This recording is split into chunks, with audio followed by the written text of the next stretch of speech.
Good day everyone, I am Clyde Salvador from PSC 3B.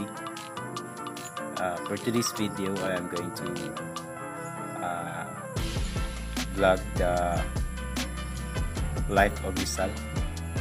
For the first topic, which is the biographical sketches of Jose Rizal. Accordingly, having a wide knowledge of facts, the capacity to grasp concepts that is rarely comprehended by others, and the ability to understand something excessively that most others do not is considered as having high intelligence.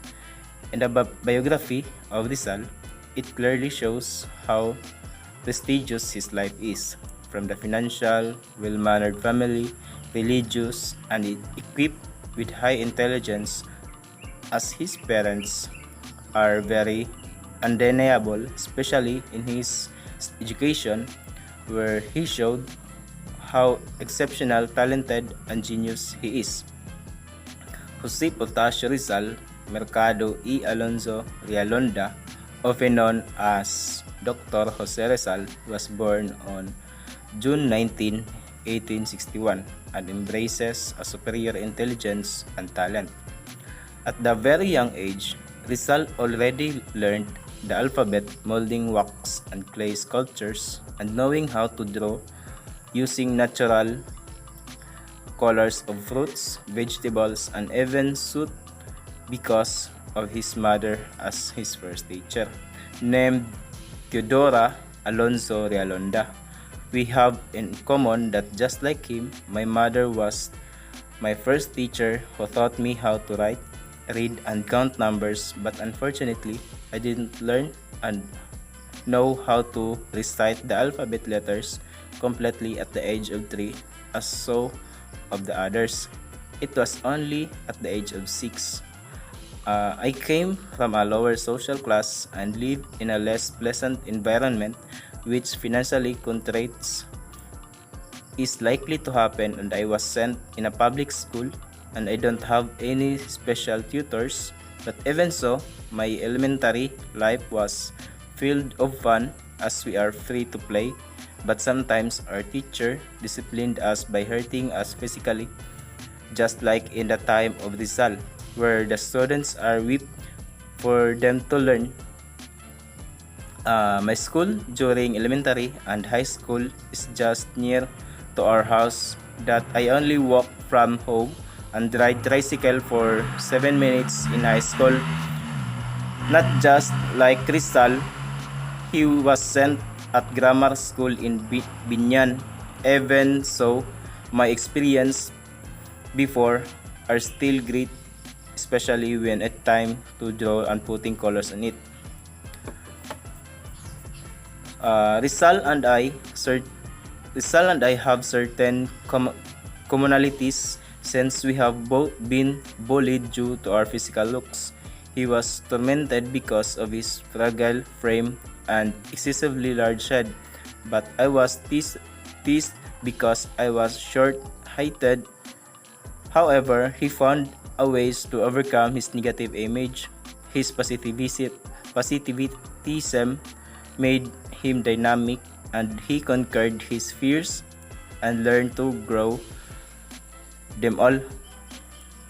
I merely pitifully convinced myself that everything would pass and laughed it off whenever someone called me out for being. But what else could I do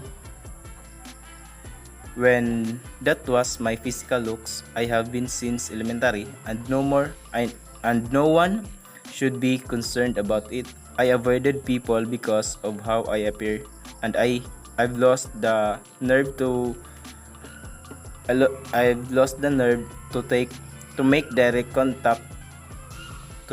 eye contact with individuals I've spoken to, because I am terrified of seeing through their eyes that I am such a letdown. Fortunately, I was able to get beyond that time, but I can't deny that it had a significant impact on how I perceive myself and I think. Reading and understanding from the biography of Rizal, especially in his intellect, made me realize that having high intelligence has a great general mental adaptability, has the learn easily, develop concepts, understand and reason, as well as the abilities to spot patterns, invent, plan, solve problems, and communicate through language and at great extent. But I could still reflect on my own that even I don't possess a high IQ as of Dr. Rizal, I could still be successful in life just by being a hardworking and determined person, that no matter obstacles and challenges may come and pass, I won't give up but still continue to fight. Even though we are no even though we are not like as Rizal in terms of an excessive talent and intelligent, we are still capable of doing different and has a unique capabilities that could also excel in our own ways. We could still make different just by being average in mind, physical looks, and the way we live.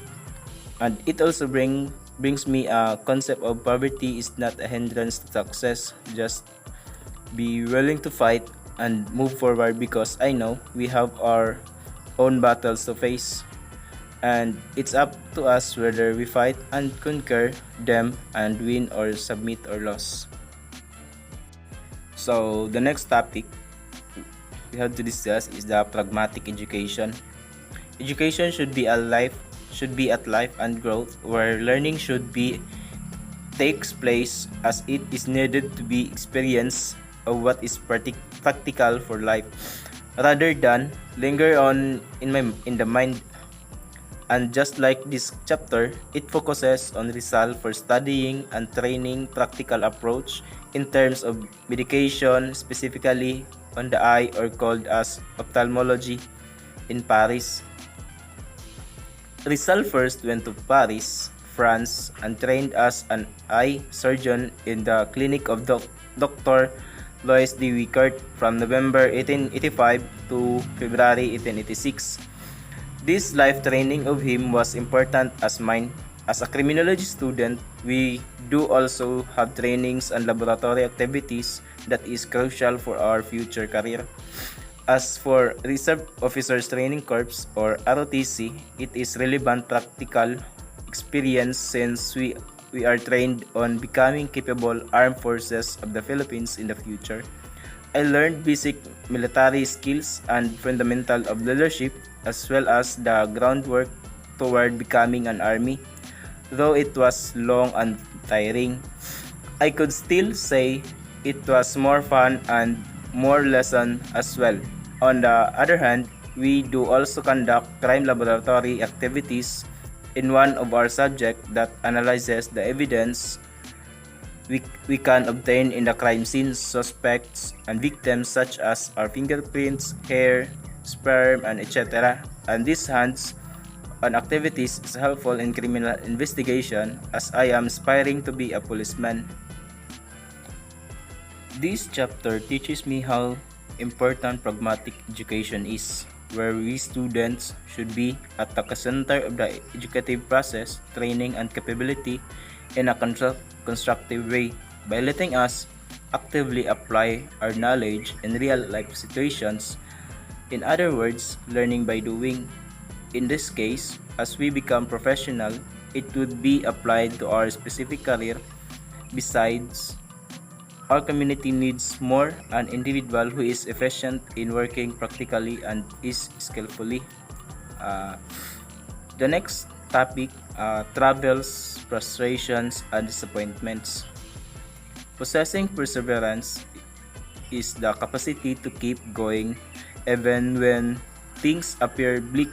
It is also a measure of achievement, or at least how much one is ready to sacrifice in the name of success or personal goals. Similarly, Rizal acquired not only a great of intellect and talents, but also has perseverance, which lead him to work hard for his countrymen. Rizal witnessed the truth that occurred in his nation during the Spanish dictatorship, where Filipinos are oppressed by them at his very young age. His travels to several nations contributed significantly to his heroism. He studied abroad of his nation to understand more about other countries' beliefs and cultures, as well as to prepare himself for major responsibilities in his own country. Though there are disappointments, frustrations along the way, but he still pursued his goal of getting the freedom of Filipino people from Spaniards, and his extensive knowledge was put to a good use. On June 23, 1887, Rizal traveled other cities in Germany, Austria, and Switzerland with Dr. Maximo Viola, who granted him money for the publishing of his work No Limitang Here, but shortly after, he returned back to the Philippines for a variety of reasons. His family marked his returns by building a clinic and offering free medical consultations to the poor. In contrary, his happiness led to disappointments because of the controversy about No Limitang Here, which is the reason for him to leave the country. It was also a good idea for Rizal's personal protection and for the safety of his family and friends. Rizal's stay in Calamba was also marred by the death of his older sister, Olympia, and by the rumor that he was a German spy and a Protestant, heretic, etc. It was a thought situation for him to flee, abruptly leaving his family in deep sorrows, and this makes Rizal stand out to anyone, having a fighting spirit and not giving up to any obstacles he have. So we share certain commonalities based on what I have learned from Jose Rizal's experiences. Though I have not traveled overseas and difficulty of living alone, trying to locate a better and cheaper cost of living to cut costs. My difficulties with living alone began when I had no alternative but to live separately from my parents closer to college. Most students and those living alone face this quandary, which forces us to decide whether to ask our parents for money borrowed from a friend or take out loans. But in many cases, I worked before to pay my bills, rent and my foods. I even have to eat only once a day due to a lack of funds. And one of the most painful aspects is the loneliness and desire for our parents or relatives that we had to bear along the road. I've also had the experience of supporting myself in my studies in order not to burden my family with my bills and pay for their necessities. But they say that as long as they can still work, they can provide for me, which I'm extremely glad for. I am also grateful for my brothers who send me allowances to help support my parents and myself. Then Rizal was frustrated with the unfortunate rivalry between him and Marcelo del Pilar over supremacy. They fought for the position of reform and be called as responsible leader. Fortunately, Rizal had won and become the leader of the reform movement, but he declined the coveted position because he didn't want to be a leader of a divided people. That is why he packed his things and boarded a train leaving in Biarritz. This situation is very crucial, common until now. There are Filipino people are fighting each other instead of working together, often called as crab mentality, that hinders the growth of our nation and is a great obstacle to the entire citizenry of the country. This characteristic is embraced by Filipino, where they keep others from getting what they want and not wanting others to be successful, and this is widely found anywhere: business, organizations, politics, education, and even religion. In my own perspectives, I could say that we need to think maturely to avoid dispute. Besides, we are in one nation, so unity must be present at all cost. We need to think positively and be happy over the successful of other. Your time has yet to come and will come in terms of success. Do not judge others. See their light as inspiration instead. Also, take action towards your life without inflicting harm or damage to others. We should always stand together. So the next topic is unexcited life. Difficulties are not the reason to give up but an inspiration to move on. I think this quotation is linked to the general happenings when Rizal was exiled in the Pitan because he never stopped on serving our countrymen using his knowledge, skills, and talents. He was arrested politely and escorted to Fort Santiago by Ramon Dispujol. He remained in a spacious furnished room 812, and the Governor General even loaned him some books. The motive for his departure is to prevent the friars from assassinating him. It is genuinely heartbreaking to the departed from your own hometown. I don't have the same experience, but I could still tell, since some of us like where we lived. Although it must have been painful for Rizal to be unable to return to his birthplace, I believe a part of him was relieved that he was mistreated while jailed. The terrible thing that is that he was deported without a trial and was unable to defend himself against the claims and accusations leveled against him. Rizal's interaction with people around him during his detention was extremely outstanding. He was not mistreated and even formed a friendship without politico-military Governor Ricardo Carnicero. Rizal was even given unlimited freedom by the latter, who only required him to report once a week. Jose Rizal had many connections and friends. Despite this, he politely denied every invitation to work.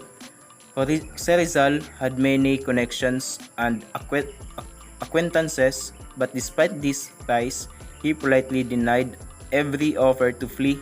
Even Muslims he barely met once offered him a hand to escape, but he politely declined. I am pleased to know Jose Rizal as our nation hero and as our national hero.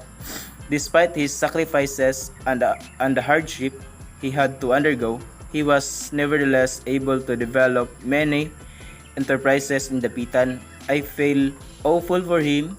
It pains me that he must bear the death of Leonora Rivera throughout his lonely existence as an exile, but I was pleased he met Josephine Bracken to soothe his lonely soul. They even lived happily without marrying. Only now have I come to comprehend his anguish and sorrow. Despite being persecuted and living in exile, he maintains an upbeat demeanor and a good attitude in life. So the next topic is the justice and death. Jose Rizal departed from Barcelona at the same time that the revolution began. After entering the nation, he was taken back to Manila as a prisoner and interrogated about his knowledge and participation in revolution. And during Rizal's trial, the Spanish rules obviously showed injustice and unfairness. To simply put it, it was clearly a mistrial. Personally, I believe the Spanish authorities were waiting for this to happen to Rizal. They had wanted him imprisoned and executed for a long time. Ever since he wrote and published No Limitangere and El Filibusterismo. While the Spanish authorities were compiling evidence against Rizal, they also hunted out Filipino patriots who were known to be in his side, including his brother Pasiano, and tortured them in order to accuse Rizal. I genuinely had shivers reading about Pasiano's ordeal at the hands of the Spanish interrogators. Pasiano did not deserve to be treated at that manner, despite being flogged, having his fingers clamped, and having his hand tied behind his back by a rope and hanging. He stayed silent in order not to out his brother in danger. After 5 days of interrogation, Colonel Francisco Olive E. Garcia, who drove Rizal's parents and relatives out of Calamba, submitted a report to Governor General Ramon Blanco, who then gave the report to Rafael Dominguez, who endorsed it to the information claiming Jose Rizal was the main organizer of the rebellion. Jose Rizal was charged with 3 offenses: insurrection, sedition, and unlawful association. The Consejo de la Guerra tried him on the afternoon of December 26, 1896. The court declared him guilty as accused based on the circumstantial evidence and condemned Rizal to death by musketry. Rizal refused to be shot in the back while kneeling or blindfolded, and he even asked for his head to be spared. As a result, he was shot near his heart. The anguish was overwhelming when I read that he was sentenced to death and that Filipino troops were obligated to kill him by force, because if they didn't execute Jose Rizal, they would instead lose their lives, since Spanish soldiers were waiting at their back ready to shoot them. It's distinguishedly cruel to the Spaniards to shoot him at closer range after his execution to guarantee their fucked up soul that he'll certainly die. Jose Rizal died at the age of 35 on December 30, 1896 at 7:30 a.m. His achievements and experiences were critical in development of contemporary concepts in Filipino minds, as well as in determining how familiar Filipino intellectuals were with them. He instilled in us the need of opposing the backward way of thinking and life that dominated in the Philippines during the Spanish colonial era.